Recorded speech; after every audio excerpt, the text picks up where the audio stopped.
Good morning, everyone. How's everybody doing? Hopefully, everybody's doing well. And thanks again for joining us. Good morning, Sherry. Good morning, Bronx Man. John S., how you doing? T-Road, how's it going? It's over. How are you? Jeff, how you doing? In the email, we have Richmond Valley Pharmacy. Good morning, Teresa. Good morning. Bob Rizzo, how's it going? Kevin, the gang's all here. How's everybody today on a cool Thursday morning here in New York City? I hope it's pretty good where you are. And we have a big show for you today at 10 o'clock. Don't forget, everyone, and get your questions ready. We have Noah Eagle here, who is the son of the great Iron Eagle. And I know he's going to talk about everything that he's doing. He's a great television announcer, also on major stations. This is brought to you by Nitin and his sports team. So a lot going on, and of course tonight, everyone, we have our entertainment show with Maria Venuto, and of course Chef Nick and myself. And we're going to digest different types of recipes. Nick has a couple of surprises. Maria's going to be talking about a lot of different things, where she's going to be performing, and a big cruise coming up. So there's a lot of things that's going to happen on this channel. And while that's going on, everyone, we are going to any Yankee news throughout the day, will come on live. Plus, I get a really strong feeling that Kyle Tucker is going to announce where he's going. Is he going to the Mets? Is he going to the Dodgers? The Blue Jays? What is he doing? Yankees lurking in the dark. I seriously doubt that. But we'll see. We'll see how everything goes with all of that. So, and we'll see. Sherry, let's go with a couple of people. What will the Yankees do if the Mets don't get Tucker and pivot to Belly?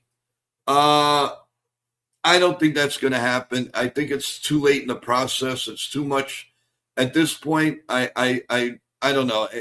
I believe he's going to be a Yankee. I don't even want to complicate things. I just believe he's going to be a Yankee. That's the main thing. I don't see him targeting going to the Mets. I just don't.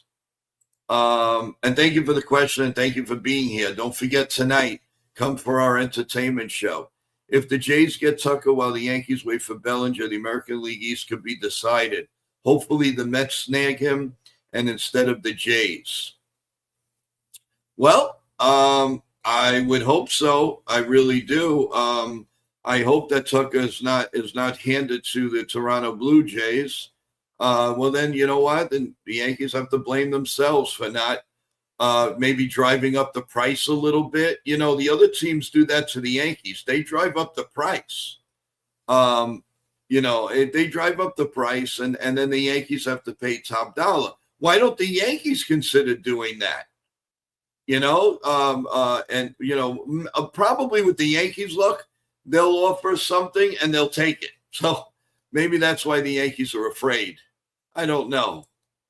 Will the Yankees get Freddie Peralta? It's a possibility if they want to get rid of some of the young stars. So we'll see. Want to say good morning to Sean Browning as he joins us. How you doing, Sean? I'm doing all right. How are you? Hanging in there. A little bit better than the last couple of days, thanks.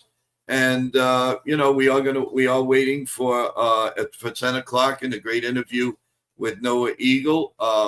So that should be a lot of fun and should be very, very interesting to talk about all the different things going on in the world of sports. So we're looking forward to that. And I'm really, really getting the feeling, Sean, that Kyle Tucker is going to sign today. Yeah, I think he's going to sign today, probably with the Mets. But yeah, I also for some reason have a gut feeling that Bellinger's going to make a decision at some point. today. Well, I don't. Yeah, at some point I would believe so, but I don't know. I don't know if by chance it's going to be today, but I think something along the lines. We'll see. We'll see how it goes. We do see Nitin here. Nitin, oh, he's giving me the thumbs up. So let's bring him up. What's up, guys? And then Yogi, what's up, Yogi? Nitin, what's up? What's up? What's up, Sean? What's up, Joe? How you guys doing? Hey, how you doing? You guys ready for Noah? Oh yes. We are what's ready. up, everyone in the boy. chat? Good morning. A lot of things happening today at once with the John Halbrough news, and obviously our new launch. What we just released with my Nation's Best NIL company. So go check that out. I sent the link to you guys. What's up, everyone in the chat? Guys, get your questions ready for Noah. He's ready for the interview, and it should be a good one. So the reason why I'm wearing my Yogi shirt today is I feel confident that the Yankees will make another move today, and also we're going to get some other big news in baseball regarding Kyle Tucker, possibly Bellinger and Bo Bichette, possibly a trade or two. You never know. So it might be a big day, and might be a big day for the Yankees. And Joe still has that big feeling in his arm. So hopefully that happens. And yes, Charles. 5-year deal for John Harbaugh worth $100 million. It's gonna be the highest paid head coach in the league. So, but they could give him the whole stadium. The Giants nowhere. Yeah. What's up, Bill? Charles, Miguel, everyone in the chat. You guys, we do this for you guys, and you guys are killing it right now with the interaction and all this stuff. So, what's up, John? Yeah, to answer that question. Yes, I definitely think we can still get Freddie Peralta. They're not done with the pitching department.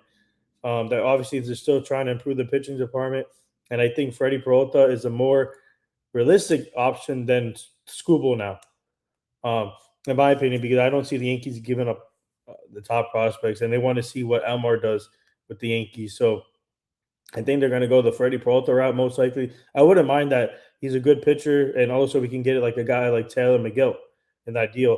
And also like a right-handed bat, like a catcher or something, so to balance that thing. So, yeah, I wouldn't discount the Freddie Peralta trade yet.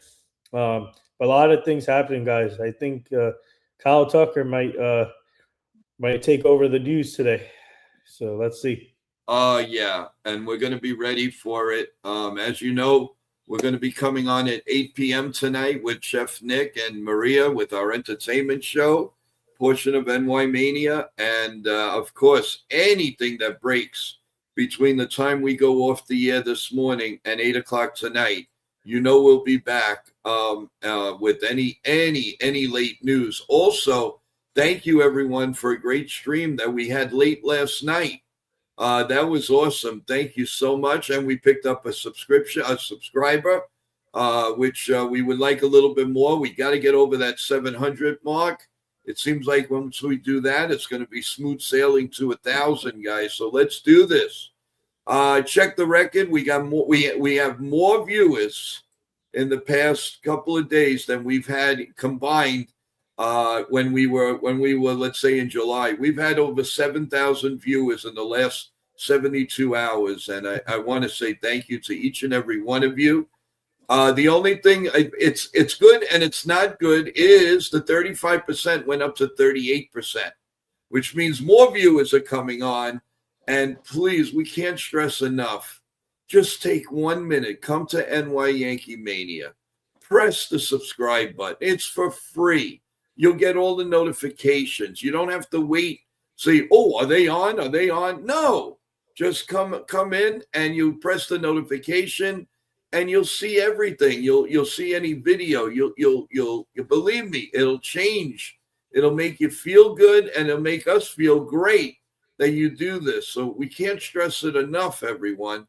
So please do that. Come and watch our shorts too. They're really good. We spend a lot of time in all of this, and we do it for you, the fans. So please.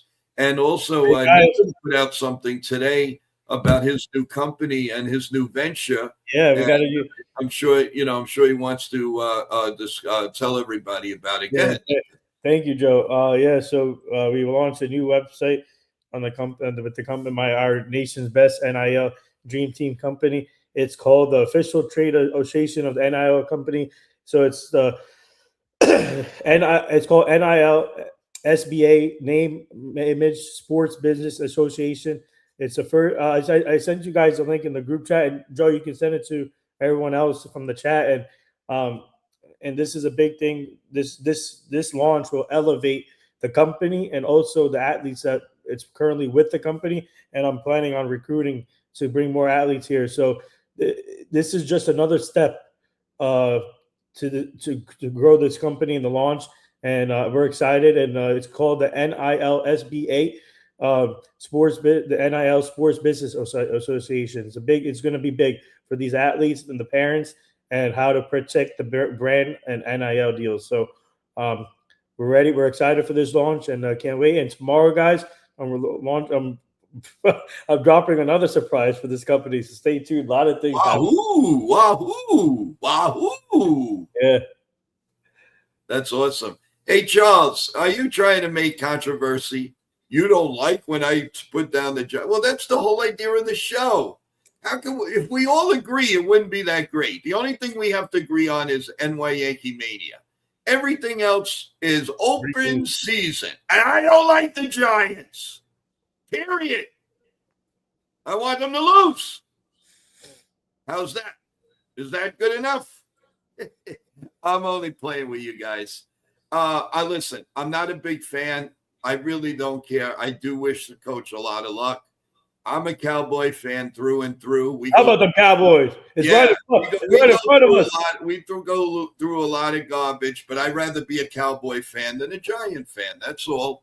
But I have no ill will. When the Giants play the Cowboys all the way. So, but that's just the way it is. Everybody has an opinion, and I'm playing with you, man. I love it. You're such a great guy. Jays are offering a long-term contract to who? I guess Kyle Tucker, right? Yeah. Yeah. So the difference go ahead. between Tucker and the difference between the Mets deal and the Blue Jays deal, the Blue Jays offer a longer term, around the same money, but more years. And then the Mets, it's shorter, so it's a higher AAV. This is 4 years, $200 million, so $50 million per year. Yeah, well, I say he's going to take the Met offer, but we'll see. E-Bill says, how about them Cowgirls? Well, let me tell you something, E-Bill. At least we've got Cowgirls. What do the Giants have? Howdy Doody? That's what they have. We have the best looking cheerleaders in the game. Right. At least we have we have class. We have all of that. You guys have Howdy Doody. Oh, let me see Howdy Doody. Oh, let me see the horses. Oh, boy. Yeah.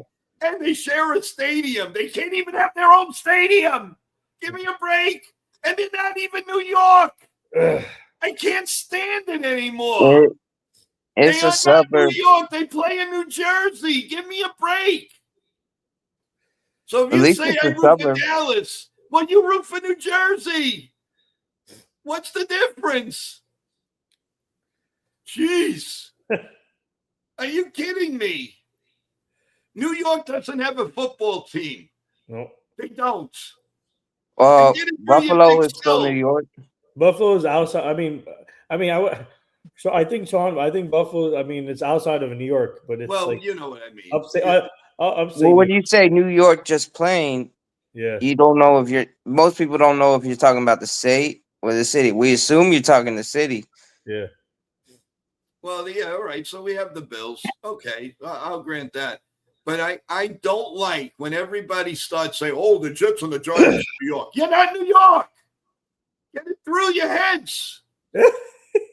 You're a different. Listen, the 5 boroughs, the last time I checked, was Brooklyn, Staten Island, Long Island, Manhattan, the Bronx. The Bronx. So if you're not in there, you're not a New Yorker. So Queens is not part of New York. Queens too. You know what I mean?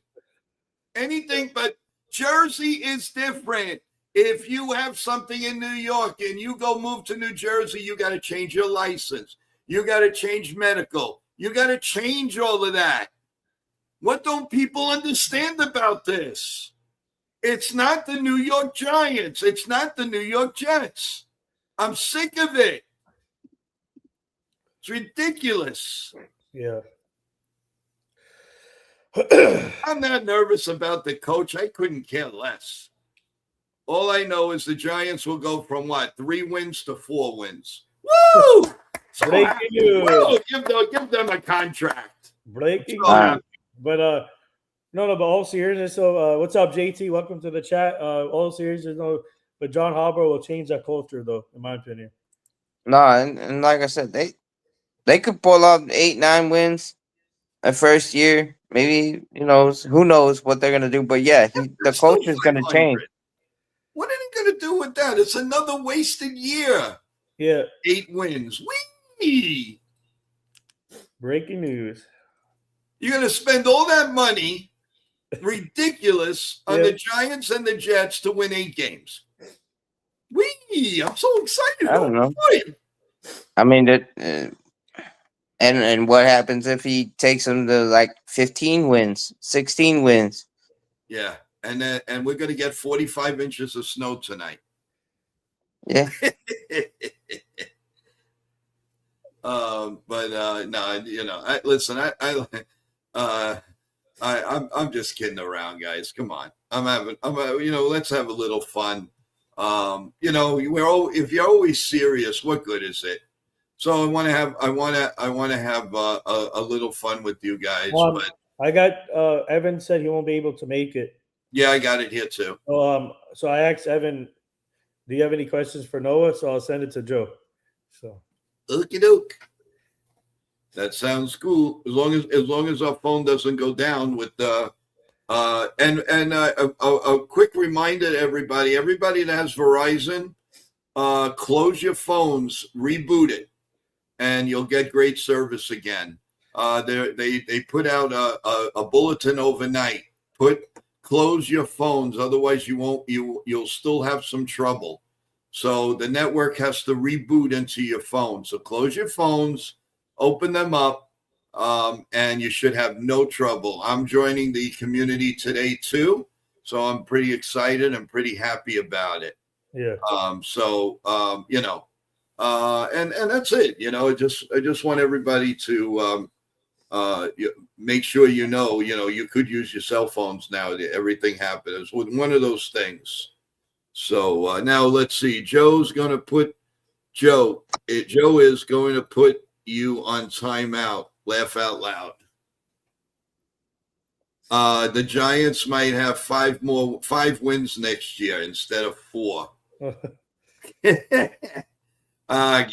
on, guys. We got to have a little fun. What good is it if you can't have fun? I mean, let's face it. We're going to be really serious. What the heck? Yeah, of course, it's wonderful news for Giant fans. It really is.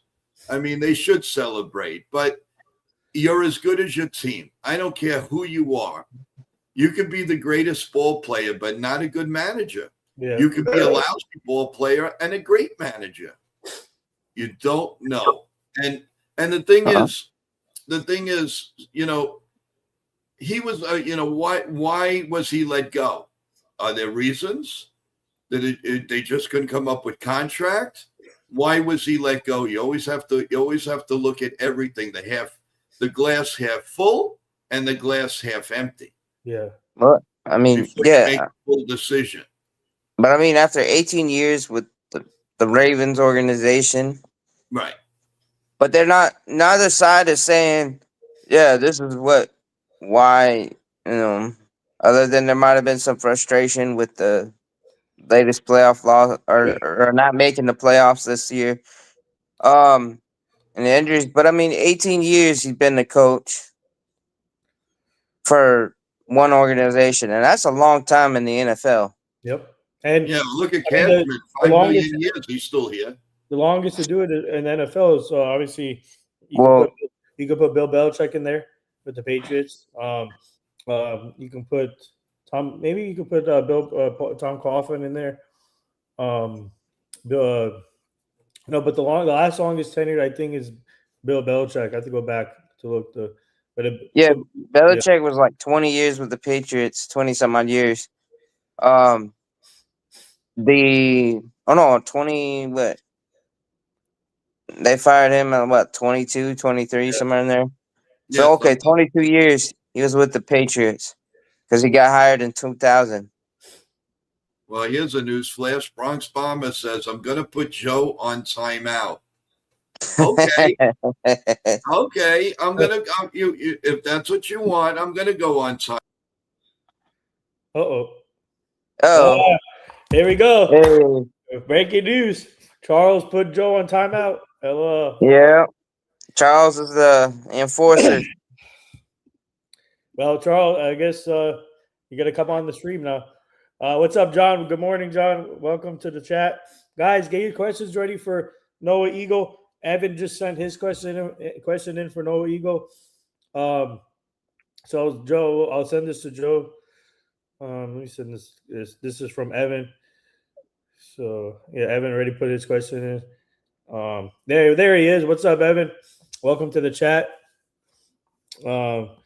Yes, Bill. Yeah, to see about getting. I mean, yeah, we can try for Parcells. Obviously, one of my mentors is Lennon Marshall, so I can definitely see what we can do with the Parcells thing.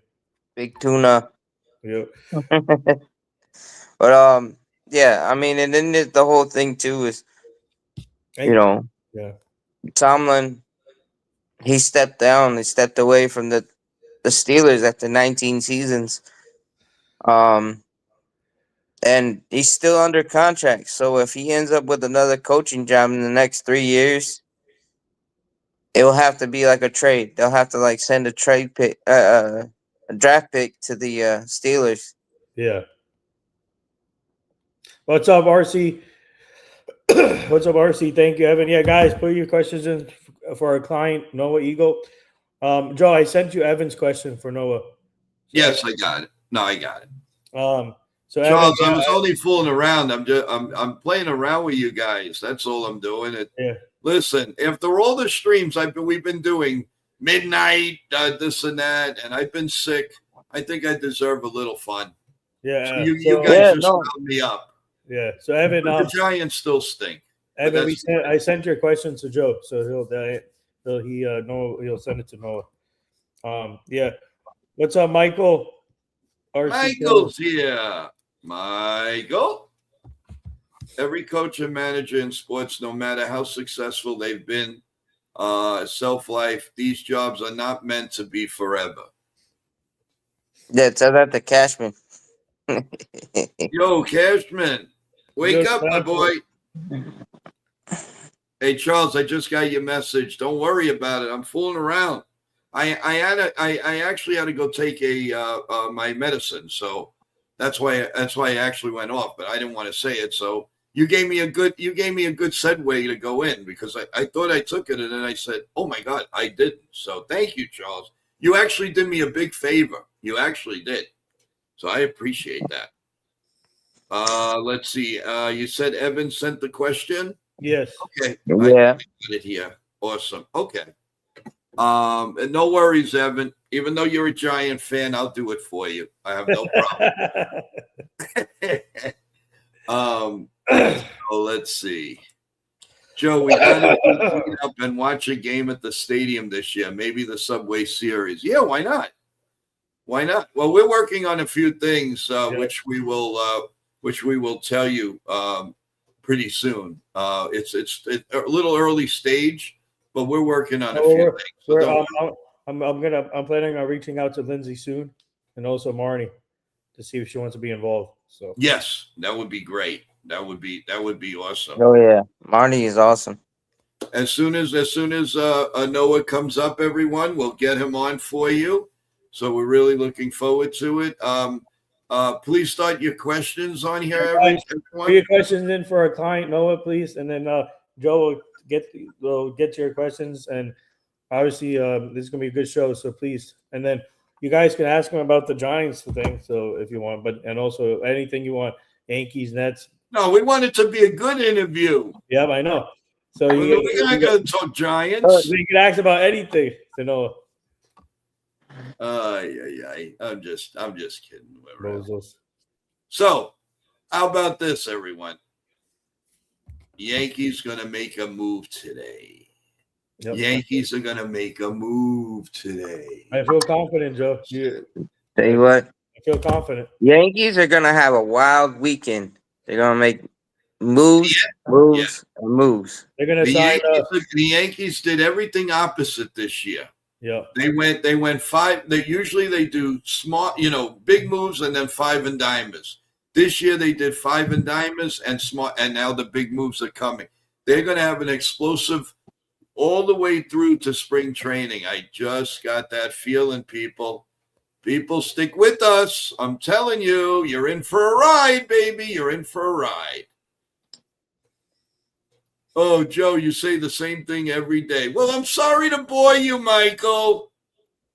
Oh, wow.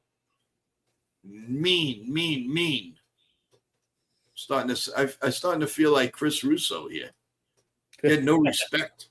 Yeah. No respect. Hey, come on. Give me some respect. Can't be doing that, Michael. Mikey, you can't be doing that. No. And he moves his hands like this. When he talks, he moves his hands like this. Hey, you ever seen him on the show the Heat with MLB Network? The Inside Heat. Yeah, the Inside Heat or whatever it is. Him and Alana Rizzo. Yes. Mm-hmm. It's so funny. She makes it very obvious that she's not a Yankee fan. That's for sure. She works for the Dodgers. Yeah. Yeah, she works for the Dodgers, but she grew up a Cubs fan. Yeah. RC Cola, yes, I think Tucker will sign today, and I think Belly will sign. I'm going to say Belly signs tonight too. Oh yeah. I think Michael's going to sign with the Yankees too. I'm busting your chops, Joe, but one day may surprise us and make a significant move. Oh man. What is with everyone? Can't you have patience? There's no what do you call? There's no games yet. Well, here's the thing though. Also, a lot of these players, the rosters for the World Baseball Classic are filling up. Like there are a few guys that agreed to play for the Team USA, like Ernie Clement, big one, and then a couple other pitchers. And, I was like, whoa! Now all these guys are joining it. But hey, what do you think, though, Nathan? Which one? Well, there's Ernie Clement. There's a couple others that said they got calls from D-Row. Our star of the show is Ernie's part of the Team USA, and then they added a few other. They added a few other players. I have to look back who they added, but yeah, Ernie Clement committed to Team USA. Yeah, I like this. Guys, the star of the show is here. Yeah, you can. Okay. Well, if our star of the show is ready, he'll give us a thumbs up and we'll get going, everyone. There we go. All right. Here we go. Everyone, please welcome Noah Eagle. And you may know him. He is Iron Eagle's son, and he is unbelievable broadcaster on the TV dish. Good morning. Oh, my God. You look exactly like him. Good morning. Cow. Guys, the crazy thing is I'm adopted. I don't know how this happened, but you have the same humor as your dad. I love it. First of all, thank you so much for taking time in your busy schedule to be on NYMania with us. I'm Joe, and we have Sean Browning. First of all, I want to wish you and your family a very, very happy New Year. I hope you had great holidays. How did you spend your holidays? I was mostly working. I was in Minneapolis on Christmas, so we had the Vikings and Lions, which was a Vikings defensive masterpiece, and then flew to Green Bay for Ravens and Packers, and then went to Memphis for Grizzlies, 76ers, and then got to DC in time for Nets Wizards. So it was exactly how I'd like to spend them, just being at these games and getting to see some high level stuff, which has been a lot of fun through the last couple of years. Well, let me ask you something. Do you have time to eat? Do you have time to go on the phone? Do you make yourself up? I mean, well, you really don't have to because you're a spinning image. Look at this, Noah. You look exactly like your dad. So there you go. Yeah, I know. My mom's genes did very little, guys. I don't know what happened there. It was not an even split. Not Awesome. an even. Awesome. Well, let's start from the not the very beginning though, but when did you realize? And I always ask everybody this: when did you realize that this was the niche? This is what you really wanted to do. When did it click in your head that, hey, guys, or you tell your mom, your dad, whoever you told, your best friend, that you can do this? Yeah, and do it well. Yeah, it probably for me, I know my dad says he was probably 6 or 7 years old. I'd say I was around 13 when I really lasered in on it. What happened was growing up, everyone would ask me what I wanted to do. And I would always say, I want to be a TV dentist, which is something I think I made up in my head that doesn't really exist, like Dr. Phil filling a molar or installing a crown on a Wednesday. I don't think people really want to tune in to see that. So eventually I recognized that. And I remember 5th grade, I did a speech and my teacher coming up to me and saying, I think you've got a future in public speaking. And I remember thinking to myself, oh, no, I got a future playing in the NBA. What are you talking about? I'm going to be the starting point guard for, at the time, the New Jersey Nets. That's my destiny. I'm going to go play at Syracuse and win a national title and all these things. And then I realized that I was going to tap out at 5'8" on my best day. And that probably was an unrealistic goal for a guy who wasn't the superhuman athlete that I thought I was.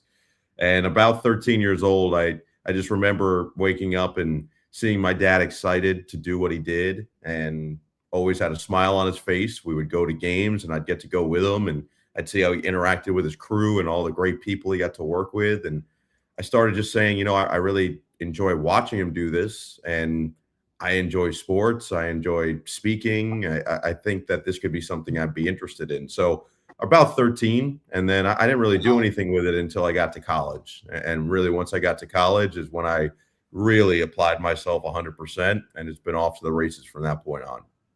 Wow. I mean, first of all, we're all very, very proud of what you do.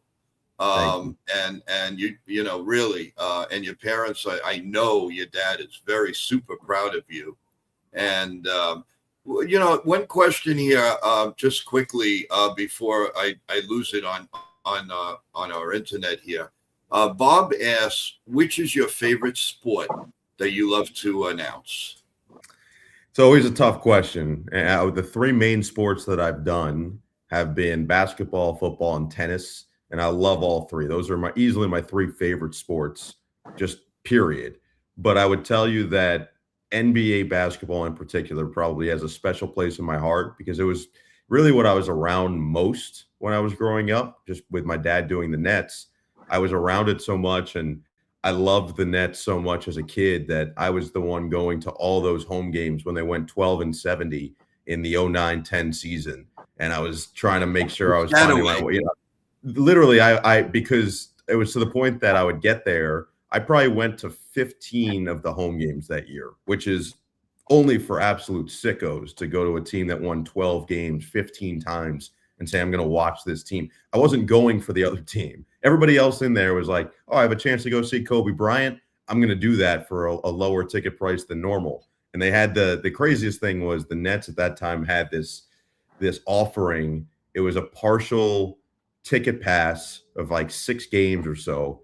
And there was this giveaway with it of reversible jerseys. I don't know if you guys remember this, but one side would be a Nets player. So it was like Jen Lien. And then the other side would be Kobe, a reversible. Then there was one of Courtney Lee and Dwight Howard.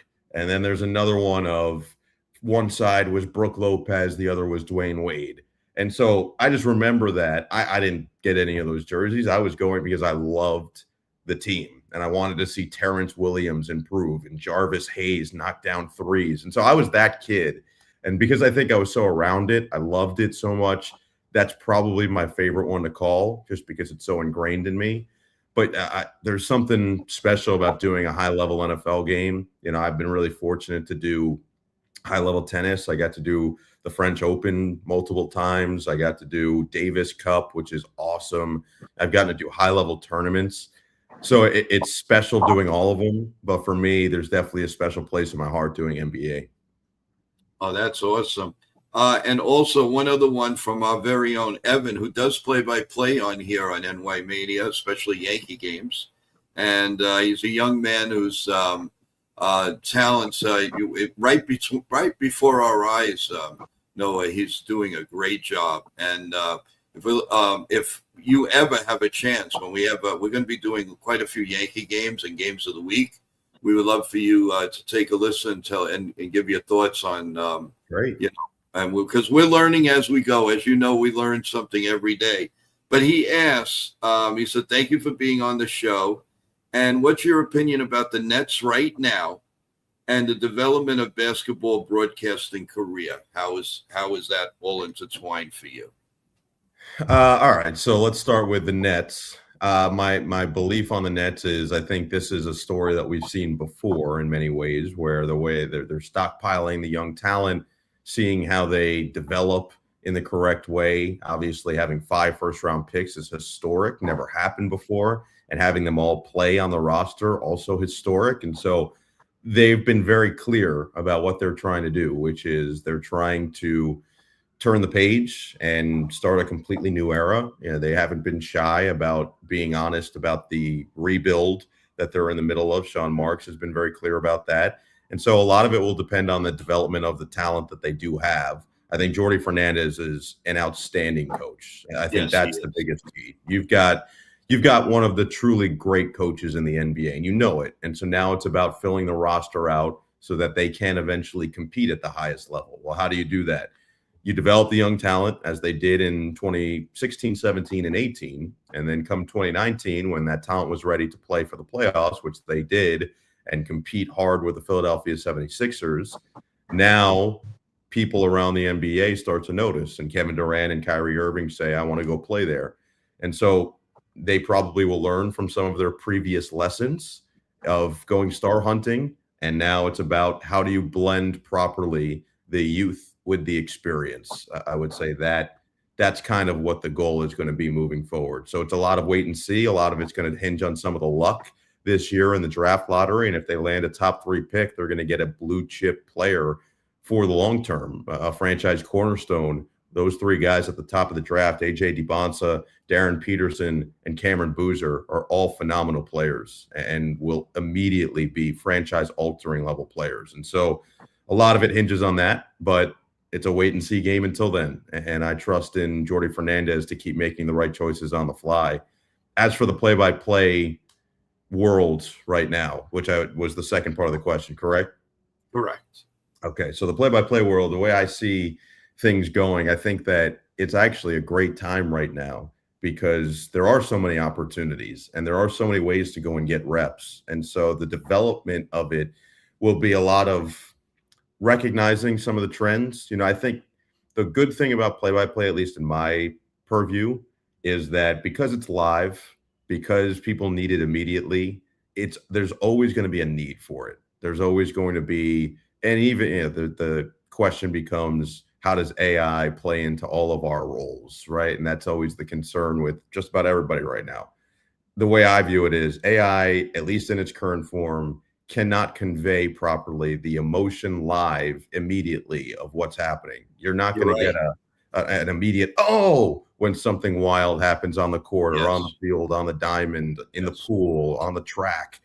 That still matters. You go back to the greatest moments in sports history, and a lot of them are married with some of the greatest calls in sports history that people repeat for years and years and years and years.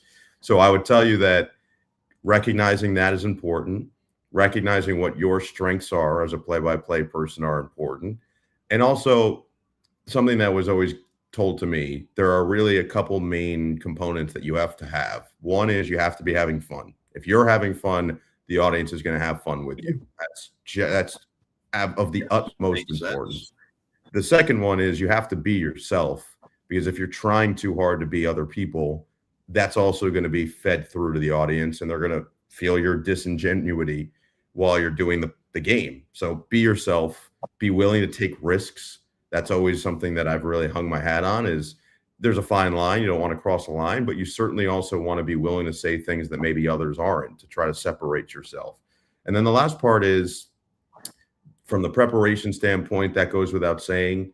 But as you're learning and you're trying to develop your own style, what I tell young people, what my dad always told to me when I was learning how to do this, is when you're watching games now, pick the guys that you like or the women that you like that do it, and either take physical notes or mental notes of, okay, what did I like? What did I not like? How can I incorporate some of this and make it my own? I always think of American Idol, when all those contestants would go on and Yes. Paula Abdul would say, you really made it your own. You know, you're taking someone else's song, but you're doing it in your style. And so the same applies to doing play-by-play or really anything performative. And I think that can be really helpful along the way.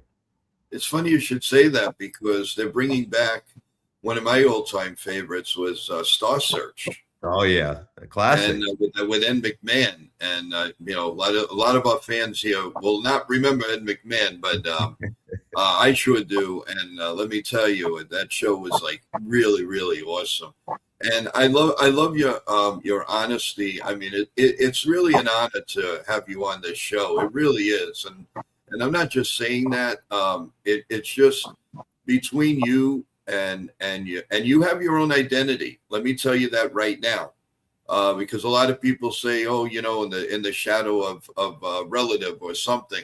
You have your own identity, and you both make everything so pleasurable to watch and listen and learn. And what you said about that, you know, pick a person. So let's say I go with you, and I'm going to watch you, and I'm going to follow everything that you do. That is the smartest thing I've heard in a very, very long time.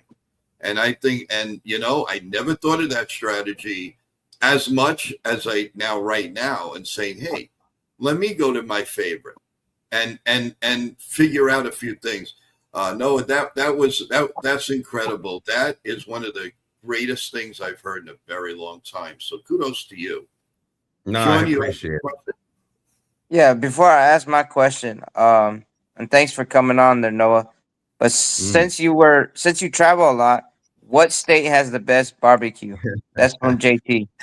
Man, well, the best that I've had, Texas is really good, and I would say Kansas City was really good. Memphis has a couple really good spots. So kind of the ones that you would expect. I'm also, look, this is not the actual answer. I would say it's probably Texas. If I had to like really just say pick one right now, I would go Texas. But Okay. when I did go to Syracuse University, and one of the main restaurants it's known for is Dinosaur Barbecue. And I still love Dinosaur Barbecue. And so anytime that I get to go back to Syracuse, a nice moment, a nice meal with some friends or some colleagues or anybody at Dinosaur Barbecue, that always hits the spot. Oh yeah. But also we were talking about wild moments in sports and coupling. What is the wildest moment that you got to cover in the sports you covered as a broadcaster? So I've been really lucky, man. I've been really fortunate to do some crazy events already, some incredible events. Let's start there, but many that turned into crazy events. I've just gotten fortunate. So I'll give you a couple because it's hard to pick one. I would say the most notable ones, certainly the Olympics, when I did the basketball for the U.S. and we did other games that weren't U.S. games, but the U.S. games, specifically the two gold medal games against France, and then the semifinal game for the U.S. men against Serbia.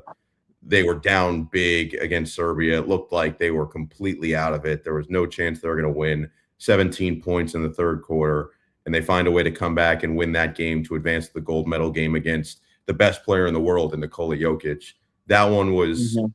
pretty wild. Dwayne Wade, I was doing the games with, looked like he had seen a ghost at halftime because he's like, there's no way they're winning this game. And he was getting PTSD from the 2004 Olympics when he was on the team that lost to Argentina and eventually Right. had to settle for bronze and was ridiculed. And then it was on the team in 2008 when they go back and win gold. Then you think about the two gold medal games, the men's game with Steph Curry just going 3, 3, 3, and then hitting one of the most insane shots I've ever seen over a double team to essentially put the game away in France. And the crowd Right. there was maybe the best I've ever been around, ever felt and heard. The whole place was shaking from start to finish. And then the women's game the next day ends up coming down to the final shot where Gabby Williams, who was playing for France, has her foot on the line, hitting a buzzer beater in a 3-point game, and the U.S. holds on by 1 point in this back and forth affair. So all three were crazy. I also called the Vikings-Colts game in 2022 that ends up being the largest comeback in NFL history. The Vikings were down 33-0 at halftime and found a way to come back to win the division. Yeah, that one was pretty wild. It was my first time at US Bank Stadium, which may be my favorite NFL venue. It's awesome there. The fans are awesome there. Just everything about it's really great. And the coolest thing is they're down 33-0. Every Vikings fan stayed in their seats. They stayed until the very end. There was nobody. I couldn't see a single person getting up and leaving. And that's a lot of Vikings fan base and a lot of kudos to them. You know, when I was with the LA Clippers doing radio for them, they had a game in DC where they were down 35 points and found a way to come back and win, which is the second largest comeback in NBA history. So I've had some wild ones, and I've been fortunate because a lot of those came early. The Clippers had these a string of crazy comebacks a couple of the years that I was there. They had one season where they had the most 20-point comebacks in NBA history in a season. And so what it did for me was it taught me how to handle those moments, how not to give up on a game, which I remember during that Vikings-Colts game, my dad texting me when it was 33-0 at halftime, just don't give up on the game. You know, stay engaged just in case anything happens. You never know. And sure enough, that's exactly what happened. And so they're all great lessons and reminders. And hopefully I'll have many, many more like that. Like I said, been really fortunate so far. That is awesome. Yeah. What stories. Oh, my God. Jason asked, you did a fantastic job calling the Spurs Thunder game Tuesday night. Thank you. That was fun, man. That environment, similar to Minnesota with the football fans, the Thunder fans in Oklahoma City, and the Spurs fans in San Antonio, for that matter, those are some of the best fans in the NBA. And you could feel it from the opening tip. That's a budding rivalry. Looking forward to seeing it continue to develop in the NBA. Katie, one of our valued viewers here, she asked, my question for you is, what is your favorite part of being a play-by-play broadcaster? It's hard to pick one, but I think for me, it's all the people I get to be around and get to work with. And it's not just all the, crazy names of athletes and things of that nature, but it's also the producers, the directors, my statistician and my spotter, the security guards at these arenas that you get to know. You just get to know so many great people. And so I think that's like any other job where if you love the people that you work with and you love what you do, you're never going to feel like you're actually working. And a lot of times that's how it feels for me. Yes. And then the obvious part is getting an incredible seat for incredible events. And during that Spurs Thunder game on Tuesday, I did it with Reggie Miller. And I think the second time out of the game, we go to commercial and Reggie just goes, "Man, I love my job." And I go, "Yeah, I agree, man. How could you not?" So what's better than this? He goes, "Absolutely nothing." Because we're sitting courtside for what has become the premier back and forth head-to-head in the NBA. And we're watching an alien and Victor Wembanyama and the reigning MVP and Shai Gilgeous-Alexander. And everyone in the building is hyped up and excited and loud. And it's awesome. And so those are always great. And then I think seeing different places is awesome for sure. When you first get to see the places, when you haven't been somewhere before and you get to see a new venue, I just did my first game at Lambeau Field. It was incredible. I had never been there. And so that type of stuff never gets old. Yeah. You have from Travis. Hey, Noah, do you do college football, anything with Todd Blackridge? Yes, yes, that's my college football partner, and I'm biased, but I think he's the best analyst doing it. He's so good. He makes my life so much easier. When I first got to NBC, it was we got paired together doing these Big Ten games, and now we do a handful of Notre Dame as well. And I just remember the first game. We'd never worked together. We'd only met maybe once or twice in person up to that point. And it was as if we'd been calling games for years. It was a seamless fit. He is so uber prepared. He sees everything immediately, and he's just one of the great guys on the planet. And so for me to have somebody like that by my side, it always makes me feel a little bit more assured going into a game, especially a big game. Yeah. I'm sorry, Sean. Before I go to a question from the internet here, you want to ask another question? Yeah. So when the crowd's like all up in it in a game, you know, and they're loud is it easier to feed off the? Do you as you're calling the play-by-play, or is it kind of Yeah. hard trying to temper it? Yeah. So I'll give you two stories to kind of showcase the positive and the negative of that. The positive is exactly what you're saying, which when I was doing that gold medal men's game of US versus France, the beginning of the game, the crowd was so hyped.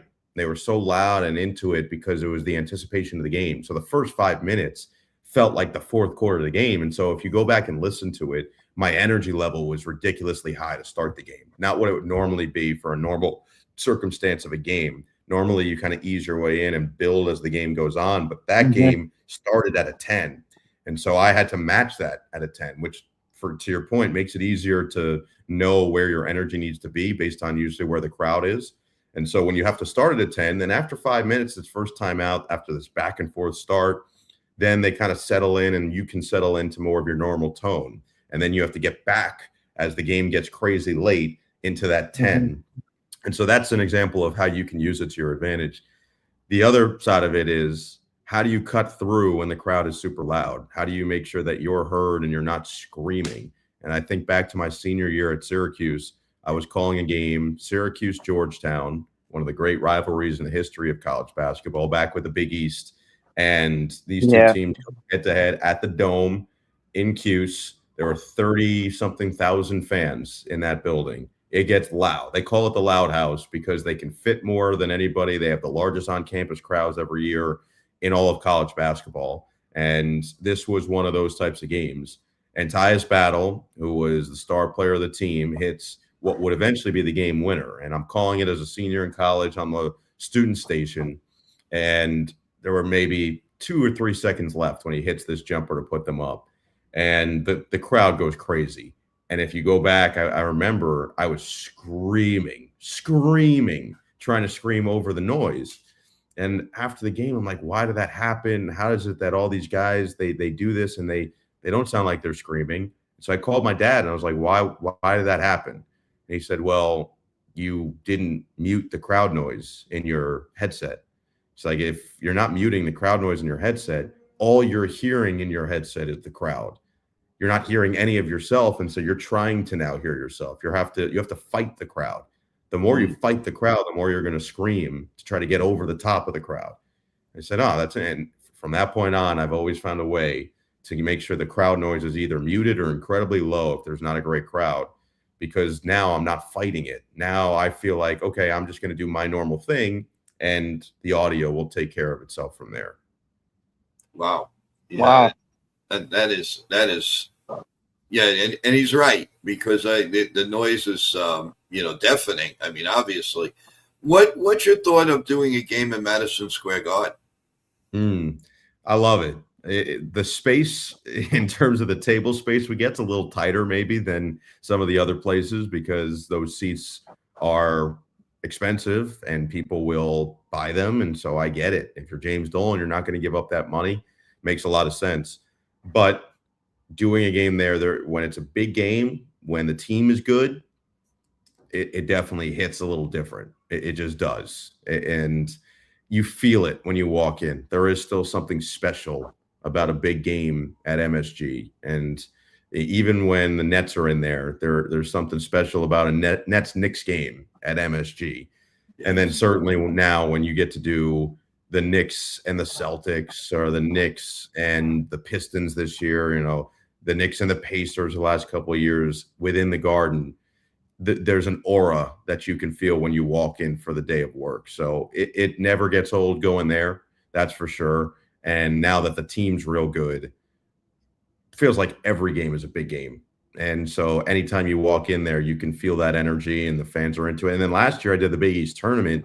I grew up going to the Big East tournament. I remember going in 2009 when Syracuse eventually won it on that crazy Jerry McNamara run, or 2006, I should say, when they won it on the crazy Jerry McNamara run. 2009 was when they went to 6 OTs. I was not there for that, unfortunately. But I went with my dad to the final in 2006. And I loved going to the Big East tournament as a kid. And then I go last year and broadcast the first day and a half for NBC. And St. John's played the first game of the second day. Man, that was special. I mean, with as good as they were, and they eventually obviously win the tournament, it was you could feel it. They hadn't had that for St. John's obviously in so long, and it was a noon game. That place was packed. And so doing a game like that at MSG, yeah, that's still high on the list.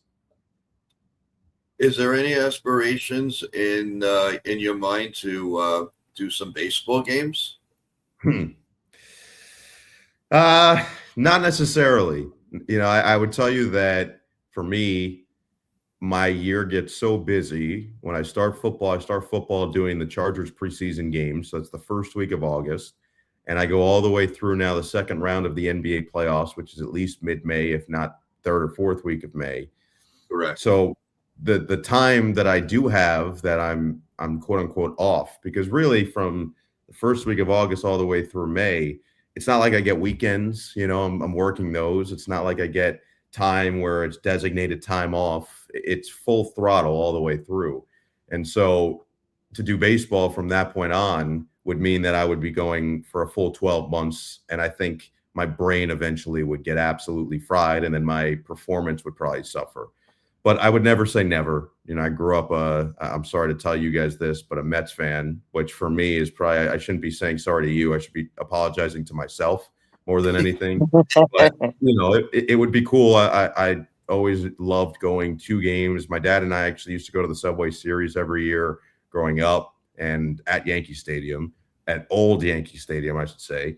And it was awesome. And those are memories that will always be with me. And going to games will always be with me. We went to David Wright's debut with the Mets. He took an offer. That was tough, but obviously it worked out.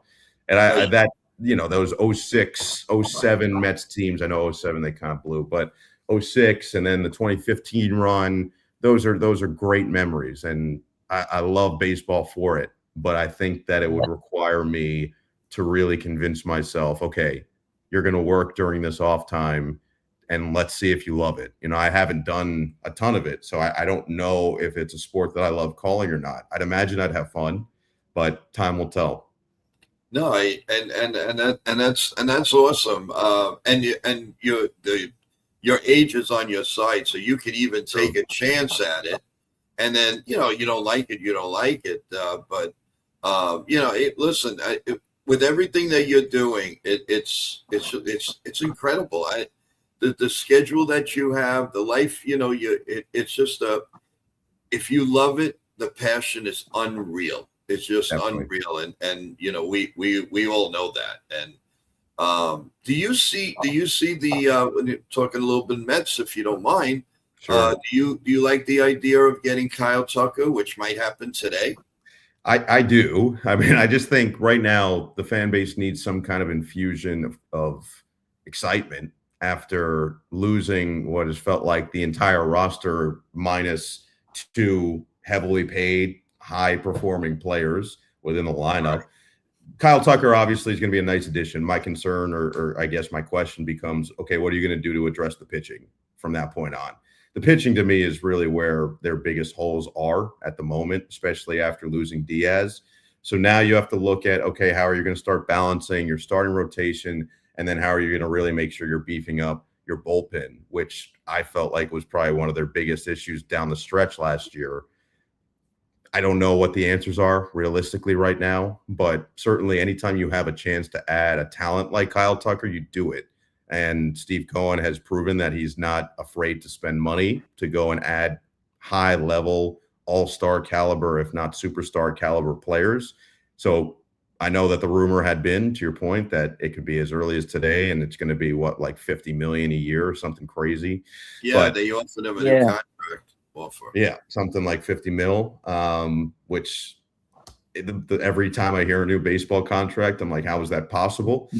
But yeah, I think that at this point, just given how the rest of the offseason is gone, they need an infusion of excitement back in Queens. And so that could certainly be a nice bump to get things rolling. Well, what's your take on now you have the closer of Devin Williams, and you also Correct. had Weaver, both from the Yankees. How, and as a Met fan growing up and all, how does that make you feel that they, do you get a lot of riff from people saying, oh, you get the Yankee leftovers? How does that make you feel?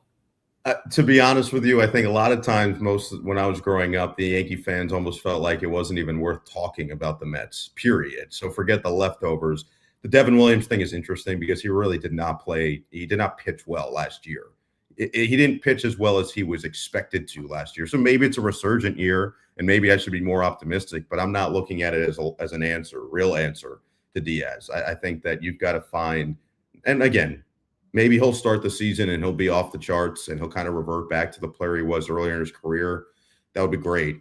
But I'm not holding my breath on any of it. You see, this is what you get me rolling into, and you turn me into a real fan this way because you're seeing that the Mets fandom's coming out in the sense of the pessimism.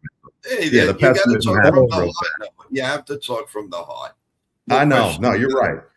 But to answer your question, I think I grew up mostly around Yankee fans, and they were just more happy with their own success. And anytime I'd bring up the Mets, they'd be like, yeah, that's irrelevant. We're not talking about that. I go, okay, cool. I mean, to be fair, the playoff appearances kind of speak for themselves. For me in my lifetime, the Mets, there's obviously the 2000 run. And then, of course, losing to who they lost to in the World Series didn't help the case. 06, I thought was the year they were going to win the whole thing. And losing in Game 7 to St. Louis was heartbreaking after Andy Chavez's ice cream cone catch at the wall. Yeah, I thought for sure. I was like, what? That happened? I'm like, they're winning. They're winning this game. This is happening. And then Beltran strikes out looking. 07, complete meltdown. 15, I'm like, wow, this might happen. And the parallels were crazy because 1986, they win it, and my dad was a freshman at Syracuse. In 2015, I was a freshman at Syracuse, and they're in the World Series, and I'm like, this is destiny. That's finally about to happen. And Cespedes could have been MVP, and David Wright is trying to go out on top. And it just felt like everything was coming together. The pitching was off the charts, and they ran into the one team in Kansas City that was basically built to beat them. So they lose pretty badly in 5 games. And then after that, I go, okay, well, they'll be back 2016. They get back in the wild card, and Noah Syndergaard pitches a gem. But you're going up against one of the all-time great postseason pitchers in Madison Bumgarner, who goes complete game shutout, and you lose that game, and you're out of the playoffs. And then 2017, completely revert back to old Metsdom from like 17 all the way through a couple of years ago. And then it felt like, okay, 2 years ago, maybe this is a team of destiny with the way that they played. But the Dodgers are the Dodgers. And that's to really, if we're going to the crux of the issue right now, the Dodgers, who's beating the Dodgers? Like that's still, for me, you can make all the moves you want, and the Mets can make all the moves they want. The Yankees can make all the moves they want.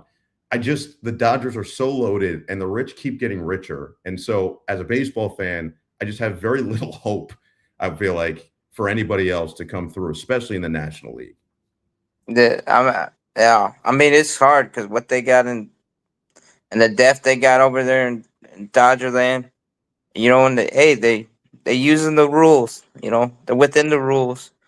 Even though we get frustrated as fans seeing all the deferred money, but right now it's still in the rule books. But also, because I grew up with my best friend childhood, we'd walk to school together in the 90s, early 2000s. And him and his family were Mets fans. And, and at the time, I'm 13 in 2000. he's probably like 10, whatever. We're walking to school together in a small town in upstate New York. But during that World Series, I'd walk over to their house, and then I'd either be bragging or they'd be bragging about, the one game the Mets won. But what do you think about with this looming lockout? Do you think that would be good, or you think it might damage the sport further? Yeah, I mean, look, a lot of the talk is gonna center around, I feel like, as it always does, salary stuff. And I think baseball would love to have a salary cap at this point, because now you can try to avoid some of what's happening with the monopolization of star players going to one market, and particularly one team or two markets or whatever it is, and the big markets really dominating in that facet. I just don't.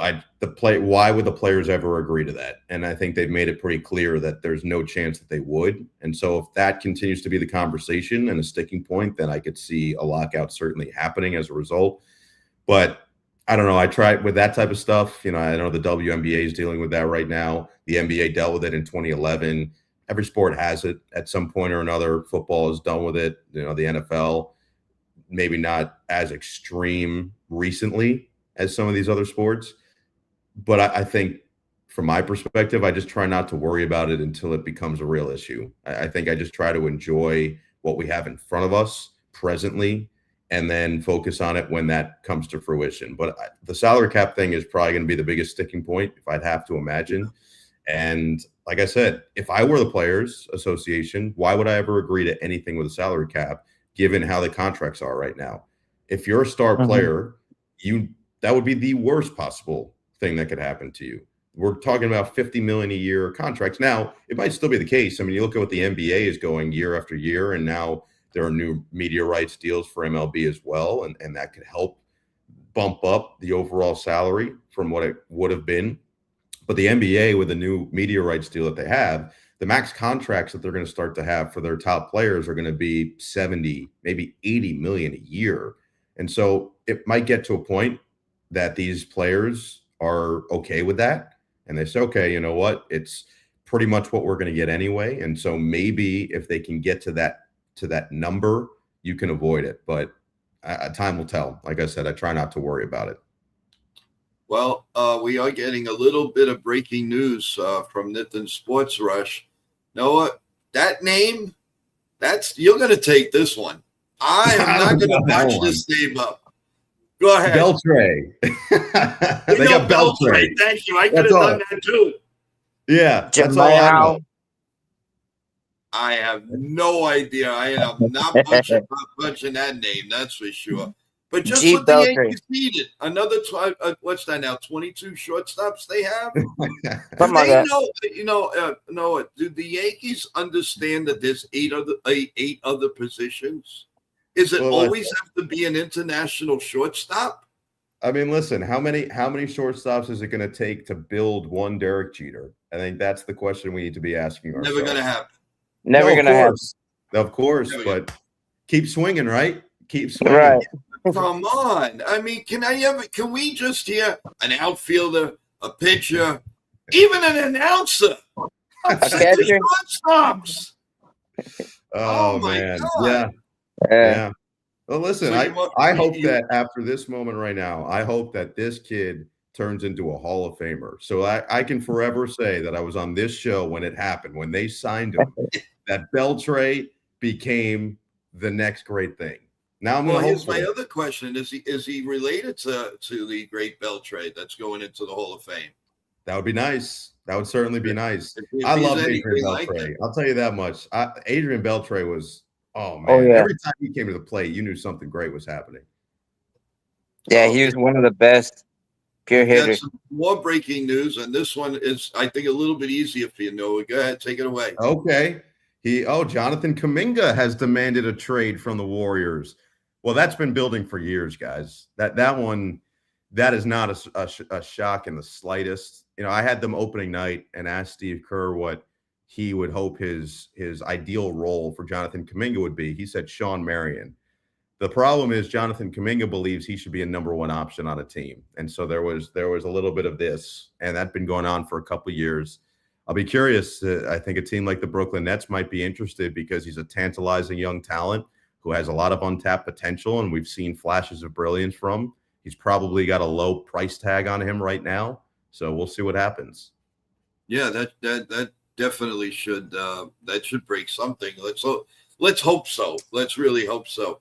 But we covered so much, and my God, first of all, two things that I want to bring out to you. First of all, we do have a little surprise for you before you go, and then I have another surprise for you before we end the stream. If you would be so kind, no pressure, but your dad had done it. If you could do it right at the end, if you could, we all go down. And we just want you to say, hey, hi, so-and-so, you're watching NYYANKEEMania. I'd really appreciate that if you would do that for us. Not a problem. Thank you. Okay, so before that, but we do have a little surprise for you. So let's bring them or he up. Yo. There he is. Oh, what's up? Oh, what's up? How you been? Hey, Clearly the newsbreaker himself. I mean, look at this. Let's go. How you been, my guy? Fantastic. How you doing? Good, man. First of all, thank you for joining Joe and Sean, taking the time of your day. And they do a great job. My team and I have been helping out their show, bringing all the guests here. And we brought your father on here last week. So, your father had a great time on this show. So I'm glad that we can do the father-son duo on this show back-to-back weeks. So it's truly special. And also, by the way, today's Drew Brees' birthday. So birthday shout out to Drew Brees, our guy. Nice. Yeah. Oh, happy birthday. Many more, man. Yeah. So happy birthday to the future Hall of Famer. Hopefully he's wearing the same suit that he did on Christmas, because that was something. That was a nice suit. Hey, that suit was fly. So yeah, he let it rip, man. He let it rip. Yeah. So I know that Noah called the game with him, and he works with him. And obviously, I was with Drew Brees last year in New Jersey at the GTSM shows and got to connect with him, and he's a great guy. So, but yeah, happy birthday shout out to him. But Noah, man, like I said, thank you for joining them. We're helping them out, and they're onto something with the show. And as you know, I'm well connected in the business like you are, and it takes a lot of work to get to be where everybody's at. And like I always tell people, it's all about finding the right mentors, which I have, and I'm sure Noah has a lot of great mentors, and obviously knowing the right people in the business, having a great networking base, which I have and Noah has. So if you want to succeed in this business, you got to continuously network, and obviously the money will come, but if you build the relationships with the right people, then you succeed in this business. So yeah, thank you again, Noah. I know you're busy. But thank you again for coming on with Joe and Sean. They're the best, and you're the best. Your family's amazing, and keep up the great work with the Nets, calling the Nets games. And obviously, we got the Olympics coming up soon here, and also the what do you call this? The winters, the next Olympics is with Snoop Dogg. When is that one? So there's the the Summer Winter Olympics Olympics in in February. Yeah. So the Winter Olympics in February in Milan. That'll coincide with the Super Bowl on NBC and the NBA All-Star Weekend on NBC. Yeah. So we got a busy couple of weeks in February. And you'll be at All-Star Week, right? So I will be at the Super Bowl doing pregame stuff, and then I'll be at All-Star Weekend right after that. Yes. Maybe I'll see you in San Francisco. I'll be there too. There you go. There we go. So Let's that's go. awesome. And then if you have a little bit of time when we go into like the championship series, the NBA finals, maybe hopefully we'd love to have you back and discuss it and go over everything. Maybe we can do a tag team, you and your dad. That would be awesome. That's the dream team right there. Yeah, it'd be nice. It'd be the first time I've seen him in like 8 months, so that'd be good. Oh, so we got to make that happen. No, that'll be good. We make dreams come true. Yeah, I love it. Definitely. No, but we really, really appreciate it. Anybody have any questions before we ask Noah if you would do actually, I want to get no. I know you seen the new launch what Michael Rubin did with Fanatic Studios, and I don't know if you saw it, but he launched a new thing with. It's amazing what he's doing right now. But what are your thoughts on the new launch with Fanatic Studios? Yeah, no, it's great. I was part of Fanatics Fest this year, and that was a really special event. I mean, it was only year two, and the amount of growth that they had from what I've heard from year one, just being there. I was there on the first day, and it was Yeah. packed, and it only got crazier. Apparently, day two in particular was the one that got absolutely wild. So, seeing what they've done with that type of stuff and what they're trying to do for sports fans is great. And it goes back to what I was talking about earlier. There are so many opportunities now within the sports media world, and it feels like another one that's budding within the Fanatics world. So those two that's a marriage that's made in heaven, and we'll see what it all looks like as it comes together. Yeah, we actually we were at the first year. We were at Fanatics Fest the first year. We couldn't go last year. We had other things, but yeah, last year the first year was amazing. I got to connect with Ruben, obviously, Guy V. I connected with, and connected with a lot of people, and that was an amazing event. And then we're planning on to be there this year too, and it's a Nice. 4-day thing. And then he did it when I think that potentially it could be a big one because he purposely did it with the World Cup coming in to MetLife. So I think I think the reason why he did that so he can get more people in there along with That the World makes Cup. sense, man. Makes a lot of sense. I like it. It's good planning. Oh yeah, and Mhm. no, sorry, Nathan, but what was the experience like in the Olympics, covering the Olympics? I mean, is that a whole different, like, way beyond? I know it's a great experience watching it when it comes. Special. Yeah, special. Especially, like I said, with France making the gold medal games for both the men and women's basketball and being in Paris where the fans were absolutely crazy. Even the first week we're in Lille, which is, a couple hours away from Paris, and people were making the trip, and it was a larger venue. So we had maybe 30, 40,000, 50,000 people in there. And I remember the first game, Victor Wembanyama comes out an hour before tip-off. The place was 100% full already, and he just grabs the basketball at midcourt, flings it, hits nothing but net, and the place got absolutely crazy. This is an hour before the game started. So it was it was really, really special. And there's something different with all these guys competing for their countries. You just feel different intensity. And the same goes for the fans. The fans showing up and rooting for their countries. There's a different level that comes with that. So it was special. I look forward to getting to do it again. And the Olympics just has a different vibe and wrinkle to it every time. Wow.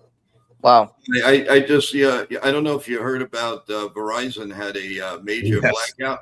Well, they just knocked me off, and I'm the creator of the channel. I was just off for a minute. I was like, oh no, but I'm back. And sorry about that, guys. It all works out.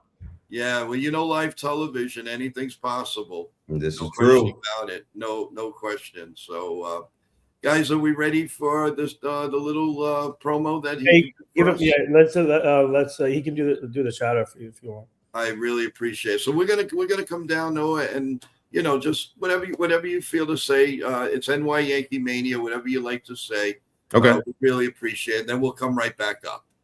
You're watching or listening? Do you care? Watching is better. You got it. Thank you. All right, we'll be right back then. And anytime you're ready, count down 3, 2, 1. Do it. Thank you. Good. See, this is live, everyone. You're all seeing this.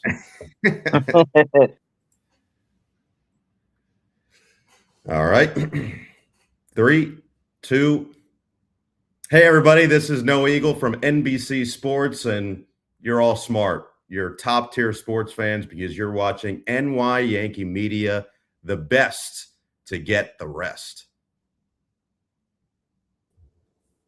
Wow, that was awesome. Wow, that was great. There you go. Wow, thank you for that, man. Thank you. And Absolutely. And we mean it with the bottom of our hearts. We would love for you to come back. Keep up the great work. Let us know if there's anything that you're promoting anytime we have a community. Let us know. You can send it to me. You can send it to Nitin. I'd be more than happy to put it on our community. So you guys are aces, and I feel very honored to have spoken to you guys, know you guys. Looking forward to seeing you guys one day in the arenas. You got it. No, this was a lot of fun, guys. Appreciate you having me on, and we'll do it again soon. We will. Thank you. Anytime. Thank you so much. You have a wonderful day, and very, very happy New Year to you and your family. Nope. Same to you guys. Appreciate it. Take care, Noah. Have a great day. Thanks again. All right, guys. Good job. You guys did awesome with him. There you go. He was. I mean, just like his dad. Man, I closed my eyes and I was listening to Iron Eagle. I mean, it was great. I mean, I want to, he has his own identity. Don't get me wrong. He does. And he's really awesome. And thank you, Nitin, and your team, as always. And everybody in the chat, you were awesome. Thank you so much. And again, we appreciate it. And Nitin breaking another little news. I don't know if you talked about it when I was out, but Clayton Kershaw will pitch for Team USA. Yep. That's about 8 runs he'll give up, but that's besides the point. Oh no, he might pitch a shutout inning or two. Yeah, right, exactly. But hey, I mean, he's a surefire Hall of Famer, no doubt about it. Even though the injuries kind of cut off of some of his last few years, but he'll probably be in the Hall of Fame. Maybe not first ballot due to the injuries, but he'll definitely get in there. Yeah, no question about it. And this has been a great stream, everyone. Nice and steady. Remember our show tonight at 8 p.m. With Chef Nick and Maria Venuto and myself. And, of course, if there's any Yankee news during the day, we will definitely break it. Or any big news, for that matter. Look for our shorts. Look for everything. Nitin's on everything. Sean Browning and the rest of the crew. So we promise you that we will give you the best and the fastest and the right information as we possibly can. Okay, ready for this? Yeah. I'm on. Dun, dun, dun, dun, dun. NBC Sports, and you're all smart. New Eagle from NBC Sports. Yep. You're all smart. You're top tier sports fans because you're watching NYYANKEE, the best to get the rest. The best to get the rest. Wow. Well, he learned that from his dad. That's awesome. Yeah, that's all going to be spliced and everything. We have a few. I'm sending the video in the group and then to you so you can send it to John. Yeah, no question about it. It's actually audio, and then he'll do the video. But that's awesome. Thank you so much. And no problem, guys. Some final thoughts. My team and I are working on more special things here. So stay tuned. We have you have some breaking news with another star. Go ahead. So Tuesday, my team and I booked my mentor Amy Trask for Tuesday at 10 a.m. Eastern. She's one of the best in the business when it comes to sports. She's a CBS sports analyst. She used to be the CEO of the Raiders. She's an author. She does a lot of great things. So, guys, get your questions ready for her. And Joe, just to let you know, she'll be on audio only, no video. So this, so she told me audio. So. Oh, really? Yep.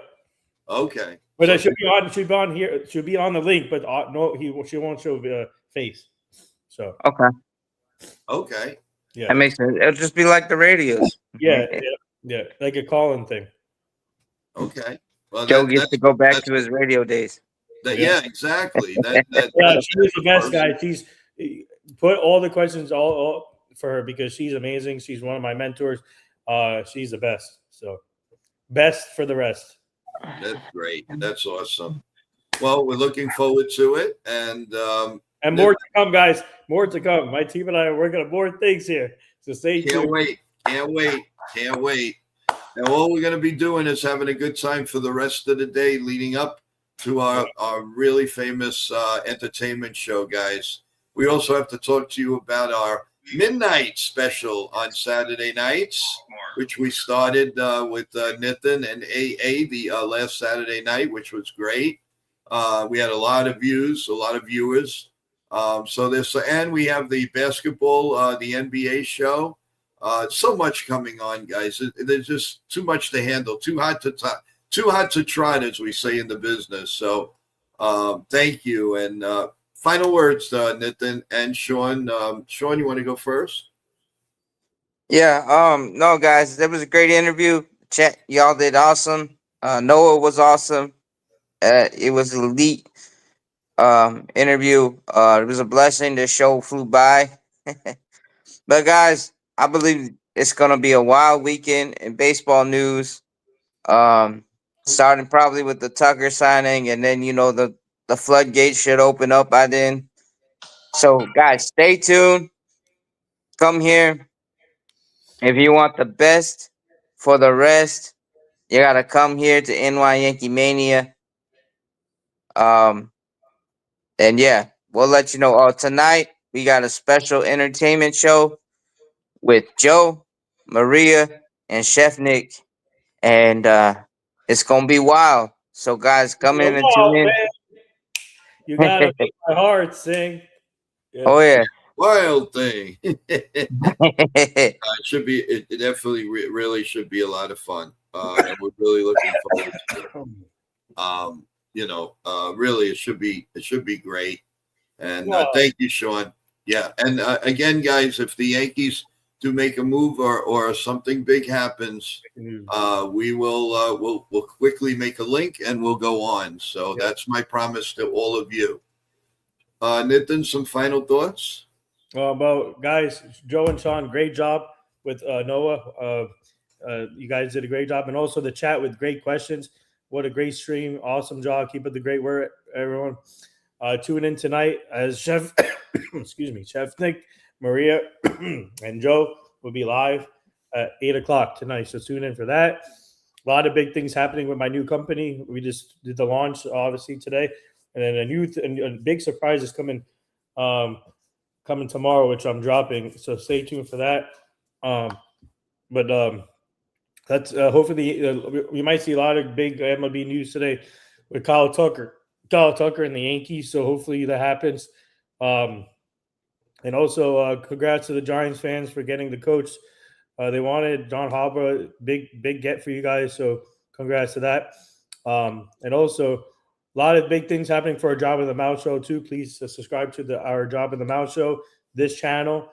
A lot of big things. So stay tuned, guys. My team and I are working on multiple things, and I can't wait to work on this charity event with Joe to make this happen. So that's another big thing. So guys, stay tuned for more. And you guys are the best for the rest, like Noah says. So there you go. No, that's awesome. And also, just got a notification. We did get a sub. Yes. Thank you so much. Get ever so close to 700, baby. Come on, let's do it. How many now? 695? 695. 995, baby. Come on, let's do it. Let's do it. Going twice. Sold. There we go at 700. Then come on, 305 to go for the magic 1,000.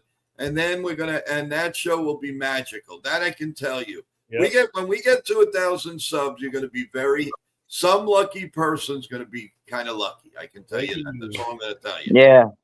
So, and it's not the person that makes it 1,000. There's going to be a little, let's be fair all around. So, but Sean, your final. I'm not sure. I'm it's your turn for final thoughts there. Oh, it is. All right. Well, my final thoughts is we'll see you later.